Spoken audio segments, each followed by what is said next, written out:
এই ভিডিওটা আজকে থেকে 5 বছর পরেও কেউ যদি দেখে তাহলে একটা নাম মনে করে, নামের থেকেও বেশি কিছু, শরীফ ওসমান হাদি।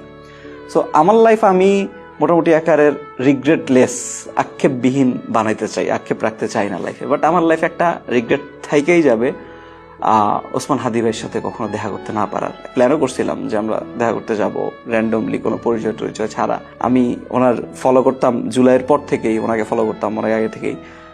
আমার কাছে ফিল হইতো ভিডিও দেখে অলওয়েজ যে মানে আমি কোনো পরিচয় ছাড়া গেলেও বুকে টেনে নিবে, এই টাইপের ব্যাপার স্যাপার। ব্যস্ততায় হয় নাই, সো এটা একটা বড় রিগ্রেট থেকে যাবে লাইফে। অ্যান্ড এই ভিডিওটা যদি দেখেন আজকে থেকে 2 বছর পর, 3 বছর পর, 5 বছর পর, 10 বছর পর, I want you guys to remember him. বাংলাদেশের একজন রত্ন ছিল অ্যাকচুয়ালি, আমরা মিস করলাম, আমরা হারাইলাম। আল্লাহ তার শাহাদাত কবুল করুক, শহীদ হিসাবে কবুল করুক। মেইন যে ব্যাপারটা, শরীফ ওসমান হাদি ভাই ইনসাফের রাজনীতি করার কথা বলতো অলওয়েজ, ইনসাফ। সো এই জিনিসটা আমাকে ডিপলি টাচ করছে। সো আমরা হাদি ভাইরে মনে রাখি, পাশাপাশি ওনার লাইফ থেকে, ওনার কার্যক্রম থেকে এই টেকও এটা নিই যে আমরা ইনসাফ করব আমাদের প্রত্যেকদিন লাইফে, আমাদের ডেইলি ট্রানজাকশনে, আমাদের সব ডিলে, আমাদের সব কাজকর্মে। আমরা নিজের কোশ্চেন করি যে আমি যেটা করতেছি এটা কি ইনসাফ হচ্ছে।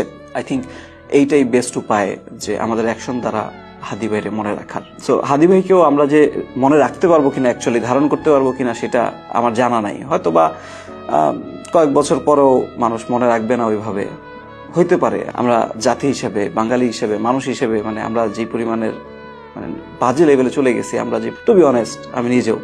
সো আমি খুব একটা আশা রাখি না যে মনে রাখবে। স্টিল আমি আপনাদের বলতে চাই, আপনারা মনে রাখেন। মনে যদি নাও থাকে, অন্তত তার যে কথাগুলো, যেটা মূল সারমর্ম ইনসাফ, আমরা ইনসাফটা যেন প্রতিষ্ঠা করতে পারি, সেটা একটু মাথায় রাখেন। শরীফ ওসমান হাদি ভাই একজন মানুষ যাকে বাংলাদেশের প্রয়োজন ছিল, বাট বাংলাদেশ ডিজার্ভ করতো না তাকে। এই তো। অ্যান্ড একটা খুশির খবর আপনাদের জন্য, যদিও কারেন্ট পরিস্থিতি খুব বাজেই লাগতেছে, তো জানা রাখি আপনারা সবাই চাচা ফুফু হয়েছেন। আমার ছেলে সন্তান হয়েছে, আল্লাহ তাআলা দিছে আলহামদুলিল্লাহ। 5 ডিসেম্বর হয়েছে। অ্যান্ড আমি বাবুর নাম রাখছি শহীদ আবরার ফাহাদের নাম অনুসারে। আবরার ফাহাদ আমার অনেক আগে থেকে নিয়ত ছিল।